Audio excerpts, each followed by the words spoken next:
Do you think that the tax devolution in this country is fair? Again, I'm talking about the states from the south who say that it's unfair. I'm coming back towards that. So, do you think that the trajectories are so diverse now, or divergent rather, that we need a new policy on this? See, considering that a significant portion of your workforce is coming from the north, how do you actually make this statement? Yeah. How do you make this statement? Okay, I'll say this. I hope I don't get slippered for this at some point, and nobody throws ink I on my love the face. term slippered. Which is Mumbai is built by Parsis, Sindhis, and Gujaratis to a large extent, with the workforce coming from Maharashtrians to some extent, and from Bihar. Bihar, Yeah. Uttar Pradesh, and across the board. Who gets to say who has contributed to this? Who gets to say that? Okay. Even today, the better part of Telangana infrastructure comes from Andhra investments and people of a so-called Andhra origin. What do you do then? Coimbatore, the bulk of its businesses are run by Kamavari Naidus or Balija Naidus. I know this. I've studied in the place. I know exactly who Balija Naidus or Kamavari Naidus are. These are people who are remnants of the Vijayanagar Empire. They are generals who have stayed back. Okay. Okay. How do you want to make this argument then? Similarly, if you go to parts of Madras, the Marwadis, the Saurashtrians, one of the most well-known singers of Tamil film industry, T.M. Soundararajan, was a Kutchi, was a Saurashtrian, was not a Tamilian. Okay. MGR was a Sri Lankan Malayali, not Tamil. Right? Jayalalitha was a Mysore Iyengar. What exactly are you talking about? How do you hope to actually say that this contribution is exclusive to this particular group? Or the Marwadis of West Bengal. Correct. So You go to Madurai, I remember Srimati M.S. Subbulakshmi setting up a charitable foundation or contributing, I think, a portion of her proceeds to a school run by Saurashtrians in Madurai. So I don't think this helps. This argument doesn't help. Since I'm not a finance or a tax expert, if someone says that this distribution, the way this is happening, doesn't seem to incentivize growth on the part of some people and puts the emphasis on growth on others, that's not an argument I will dismiss. I get that point. Let that be a fiscal argument. Let that be an administrative argument. Don't bring regionalism into that argument. it is going to happen. This is going to blow up in 2026 with the delimitation exercise. This regionalism. Politicians will do this. We have to push back. We have to push back. We bole to kaun? The common people with voices, I am not going to labor under the impression that I don't have a voice anymore. I do. Why will I actually act falsely modest? I have a voice and therefore I will use it to say this is wrong. Wherever I can push back, I will. Wherever I have good relations with people across political parties, I will tell them don't do this nonsense. I may not be a member and that helps me maintain good relations with people to tell them this is wrong. So you feel that this fear that the states in the south have, that the delimitation exercise which is going to take place in 2026 will change India's federal balance and to the detriment of south or the southern states? I'll plead ignorance on that. I don't know. I don't know on what basis that is said. I don't have a position one way or another. If that's a statement that is made for rhetorical consumption without data to back it, I don't know. It's population, right? See, here's the thing. That's going to be the main base. See, let's put it this way. Synchronized census taking exercise in this country started in 1881. And ever since, there's been a tradition of holding it every 10 years. But it's not a constitutional mandate in that sense. So what happens usually is, you take census, then you go for a delimitation based on the population so that there is a proper representation, so on and so forth. You do that exercise. Okay?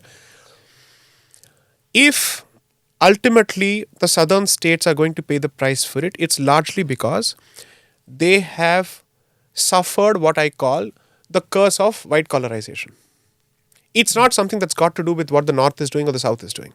I'll explain this. That was supposed to be progressive. At one point, that was actually presented as the goal. Now, world over, we are being told, sorry, we need to produce more. Whether it's Europe or Japan, everywhere else. We are being told this. Europe is a falling civilization, partly because of its aging as well. They don't have the will. There is no genetic will to fight back. Yeah.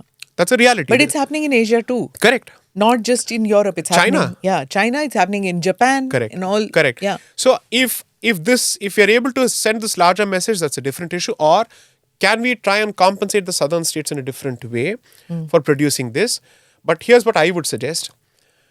In my view, the southern model, despite its progress on the development front, is not the ideal model from a demographic front. Okay?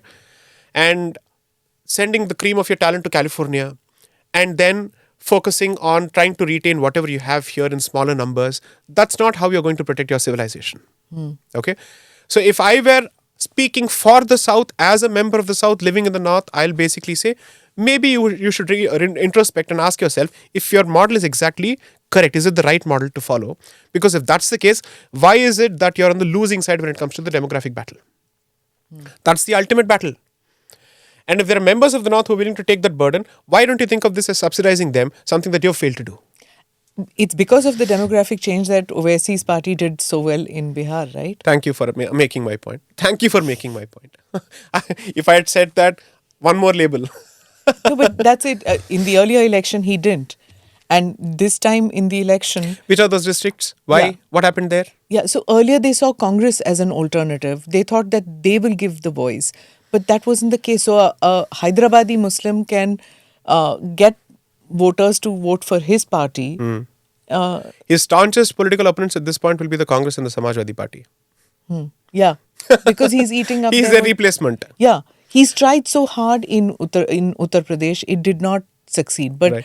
It's a matter riding of on the time. victory of Bihar, Right. it's going to happen. 100% it will happen. And it's not just him. There will be another representative soon. Don't be surprised if Chandrasekhar, Ravan and Owaisi ally at some point. Don't be surprised. There will be a confluence of interests. There are very clear definitions of who is the outgroup, who they wish to oppose and what they wish to oppose. Okay, so that will also happen at some point. So my point is that members of the South should not take pride in their falling numbers. And they should seriously ask themselves, is a decent, healthy demographic at loggerheads with development? The model that you need to bring down your numbers in order for you to have better infrastructure is completely false. I am not pushing for overpopulation, but there is something that Anand recently said in one of his brilliant expositions from the stage, that you have to test the strength of a country's ability to feed its population, not by its overall population, but population density. And he said we are just 7th in the world, which means in terms of overall arable land, if you take the population and the land available for us, we are only 7th in the world.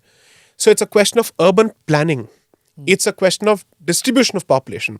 It's a question of learning how to handle migrant workforce. It's a question of asking yourself, is rapid urbanization everywhere good? Or do you try and provide opportunities for people to stay in their places as opposed to calling all of them to Mumbai and the usual suspects?